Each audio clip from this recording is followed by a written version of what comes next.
नमस्कार शेतकरी मित्रांनो, मी आपला मित्र दादासाहेब डेपले योगेश्वर कृषी यूट्यूब चॅनलमध्ये परत एकदा आपलं स्वागत करत आहे. शेतकरी मित्रांनो, काल जो व्हिडिओ मी बनवला होता त्याचसोबत आज आमच्या आजोबासोबत मी व्हिडिओ बनवत आहे आणि आज आपण त्यांच्याच तोंडून ऐकून घेऊ की गावाचं नियोजन कशा पद्धतीनं व्हायला पाहिजे. तर नमस्कार बाबा. नमस्कार. तर बाबा, तुम्हाला कसं वाटतं, समजा गावाचं पीक करायला पाहिजे का शेतकऱ्यांनी? गव्हाचं पीक खूप छान राहतं, पण मग पहिले जुने लोक काय करत होते, उभे आडवे टिपणीन पेरत होते तर महिन्याला पाणी भरे. आता 21 दिवसाला पाणी लागत. हां आता ते गहू भेट करतं चुंबळ. हां. त्याच्यानंतर पोट्यात आल्यावर परत एक बॅग द्यायची कशाची? विऱ्याची. मग एका युरियाच्या बॅगमध्ये होऊन जातं का सगळं? हो, गहू चांगला येऊन जातो एकदम कोंबी म्हणजे लांब लचक पडते. आणि युरियाची बॅग कितीला येते? 250 पावणे 300. हां, म्हणजे 250 पावणे 300 रुपयामध्ये युरियाची बॅग येते. आणि बाबाचं म्हणणं आहे की ती एकदम चांगल्या पद्धतीनं आपल्याला गव्हाचं उत्पन्न देत असते.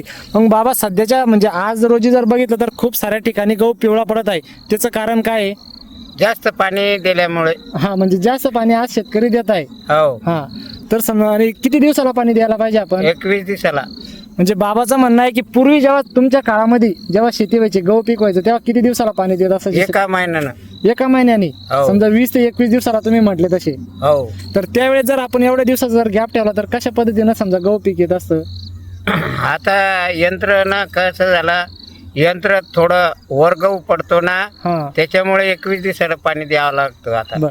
म्हणजे जसं बाबाचं म्हणणं आहे की जेव्हा त्यांच्या काळामध्ये जेव्हा गव्हाला पाणी भरायचे तर कमीत कमी 20 ते 21 दिवसाला ते पाणी भरायचे, म्हणजे तेव्हा फुटवा वगैरे पण तुम्ही जसे म्हटले तसं चांगला यायचा. हो, 21 एकदम गहू भारी. हां. जेवढा म्हणलं तेवढा. हां. परत पण एकरी 20 क्विंटल निघत होता पहिला. पहिले हो. समजा जेव्हा तुमच्या काळामध्ये जेव्हा तुम्ही लहान होते त्यावेळेस. हां. हो, वलून पेरायचं म्हणून ते 21 क्विंटल निघत होते, 20 क्विंटल. बरोबर. हां, अंतरण काय होते, गहू आधार पडते ना, त्याच्यामुळे हे वाऱ्यानं पडू नये म्हणून त्यांनी पहिलं पाणी 21 दिवसालाच पाणी पाहिजे. म्हणजे 21 दिवसाला जर पाणी दिलं तर गव्हामध्ये चांगला जोमवा राहतो, फुटवा राहतो, त्याच्यानंतर चांगला हिरवेगार गहू राहतो, असं तुम्हाला म्हणायचं आहे. हो, तर बघू शकता, समजा हे आमचे आजोबा आहे, हे जेव्हा शेती करायचे आपल्या वयात असायचे तेव्हा म्हणजे ते 15, 20, 21 दिवसाला पाणी द्यायचे आणि तेव्हा गहू ते म्हटले तसे 20 ते 21 क्विंटल पर्यंत पर एकरी गहू निघायचा. आणि आता जर बघायचं झालं तर 12-13 क्विंटल आपल्याला एकरी गहू निघत आहे. हो. शेतकरी मित्रांनो, नियोजन करायचं म्हटलं तर कसं टॉपचं करायचं. विषय काय असतो माहिती आहे का, सध्याच्या काळामध्ये खूप जास्त आपण रासायनिकचा वापर करत आहे आणि तिथं कुठंतरी आपली जमीन ही नापिकीखाली जात आहे. याचा आपण कुठंतरी विचार करायला पाहिजे. ज्यावेळेस तुम्ही आज रोजी आपला सगळ्यात मोठा विषय असतो की शेतीमध्ये नुकसान होत असतं, शेती परवडत नाही, कारण की तिथं खताचा औषधाचा जास्त वापर आपण करत असतो. पण हा वापर का वाढला, कुणी वाढवला आणि का आपल्याला त्याची आवश्यकता पडत आहे, याचा बी कुठंतरी विचार करण्याची गरज आहे. पूर्वी ज्या वेळेस समजा आज माझं वय समजा ज्या वयामध्ये मी आहे आणि ज्या वयामध्ये माझे आजोबा आहे, या दोन्हीचा जर विचार करायचा झाला तर त्यांच्या काळामध्ये एवढी सारी खताचा वापर होत नसायचा किंवा फवारणीचा वापर होत नसायचा. पण आज रोजी माझ्या वयामध्ये आल्याच्या नंतर एवढा वापर आपण का करत आहे? म्हणजे कुठंतरी आज प्रदूषण खूप वाढलेलं आहे, त्याच्यानंतर जमीन आपली खूप रासायनिक झालेली, या गोष्टींचा आपण विचार करायला पाहिजे. गावरान खत खूप वापरावं लागतं. गावरान म्हणजे त्याच्यामध्ये कोणतं खत म्हणू शकतो आपण? सेंद्रिय खत करू. सेंद्रिय खत समजा आपण जास्त वापरलं पाहिजे. हो, हां, ती एकरी जवळजवळ 5 ट्रॅक्टर पाहिजे. बरोबर. म्हणजे आता तुम्ही बघू शकता, आता मी तर काकांना बाबांना काही विषय पण केला नव्हता की कोणतं खत वापरायला पाहिजे, पण त्यांना माझ्या बोलण्यातूनच समजत आहे की समजा काळाची गरज आहे सेंद्रिय खताची आहे. सेंद्रिय खत म्हणजे कोणतं? जे आपलं शेणखत असतं, जे आपण समजा जीवामृत, दशपर्णी वगैरे सगळं आपल्या आजूबाजूला पडलेलं असतं, त्याच खताचा आज रोजी आपल्या शेतीला त्याची गरज आहे. तर बाबा, म्हणजे चांगली जर शेती करायची झाली तर आज कोणकोणत्या गोष्टींची काळजी 5 घ्यायची? ट्रॅक्टर सेंद्रिय खत टाकलं 20 क्विंटल गहू मोजून घ्यायची. बघू शकता, समजा तुम्ही बाबा म्हणत आहे की 5 क्विंटल जर आपण म्हणजे 5 टन जर आपण सेंद्रिय खत जर म्हणजे शेणखत जर टाकलं तर आपल्याला 20 क्विंटल गहू होत आहे. म्हणजे कुठंतरी आज रोजी आपल्याला त्याची गरज आहे. आणि आज रोजी आपण करतोय ना, आज आपण दुग्ध व्यवसाय करतोय, आज आपण बघू शकतो सगळा शेतकरी वर्ग दुधाकडे वळत आहे आणि दूध उत्पन्नामध्ये दुधाची वाढ करत आहे. तुम्हाला म्हणजे सांगण्याची गरज नाही, या सगळ्या गोष्टी जर तुम्हाला माहीतच आहे. फक्त तुम्हाला एक रिव्हिजन आणि उजळणी करून म्हणून सांगू इच्छितो. आज रोजी तुम्ही बघू शकतात, आपण नाही का शेतीला जोडधंदा म्हणून काय बघत असतो तर दुग्ध व्यवसाय बघत असतो. तुमच्या माहितीस्तव आणि तुम्ही नाही का विचार करू शकतात, शेतीला जोडधंदा हा दुग्ध व्यवसाय नाही, तर दुग्ध व्यवसायाला जोडधंदा हा शेती असतो.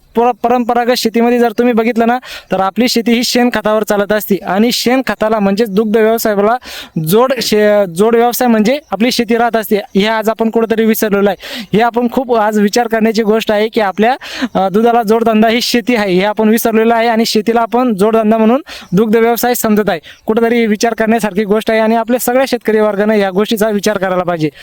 तर बाबा, तुम्ही शेवटी शेतकऱ्यांना काय सांगू इच्छिता? म्हणजे गॅप द्यावा लागतो. पीक निघल्यानंतर 2 महिने पीक गॅप पाहिजे त्याला. हा, म्हणजे तुम्ही बघू शकता तापमान झालं पाहिजे.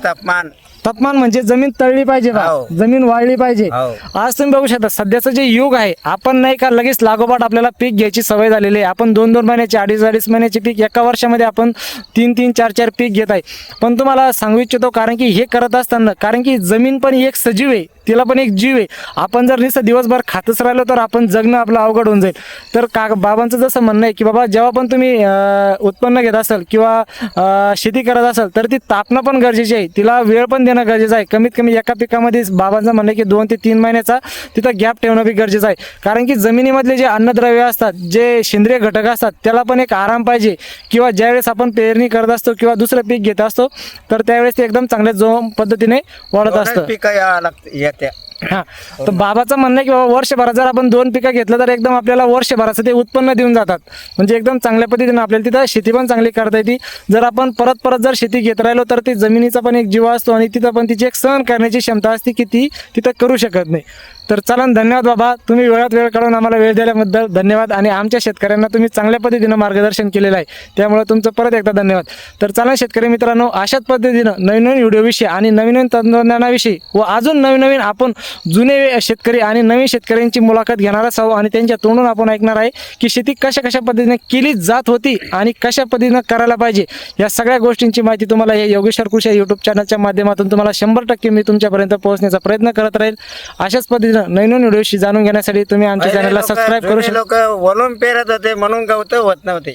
हा, तर बाबाचं म्हणणं आहे की पहिले लोक समजा ज्यावेळेस पण पेरणी करायची तर ओलून पेरायचे, त्याच्यानंतर पेरणी करायची, गवत होत नव्हतं. तर त्यावेळेस आता तुम्ही बघू शकता प्रत्येक पिकाचं हे हार्बिसाइड आलेलं आहे, म्हणजे तणनाशक आलेलं आहे. आणि तणनाशकाचा जर साईड इफेक्ट म्हणजे वाईट परिणाम म्हणजे तुम्हाला सांगण्याची गरज नाही की आज आपली जमीन नापिकीकडे वळत आहे आणि तेच जे तणनाशक आपण जमिनीमध्ये टाकत आहे त्याचा वापर कुठंतरी आज आपल्या जनावरांवर पण होत आहे. दुधाचं म्हणजे जे दूध आहे ते कमी निघत आहे आणि त्यांची म्हणजे जी अवस्था आहे शारीरिक, त्यांचं जे हे आपण म्हणू शकतो काय की त्यांची जी तब्येत आहे ती पण आज खालावत आहे. आपल्याला खूप जास्त त्यांच्यावर पण खर्च करणं पडत आहे डॉक्टरांचा. तर कुठंतरी हे तणनाशकामुळे पण होत आहे, हे पण आपण विचार करायला पाहिजे. तर चला, धन्यवाद बाबा, तुम्ही वेळेत वेळ मार्गदर्शन केल्याबद्दल धन्यवाद. अशाच पद्धतीनं नवीन व्हिडिओ पाहण्यासाठी आणि आमच्याविषयी म्हणजेच आमच्या नवीन तंत्रज्ञानाविषयी जाणून घेण्यासाठी तुम्ही आमच्या चॅनलला सबस्क्राईब करू शकतात. आणि हा व्हिडिओ जर तुम्हाला आवडला असेल तर आमच्या चॅनलला फॉलो करायला विसरू नका. चला, धन्यवाद शेतकरी मित्रांनो.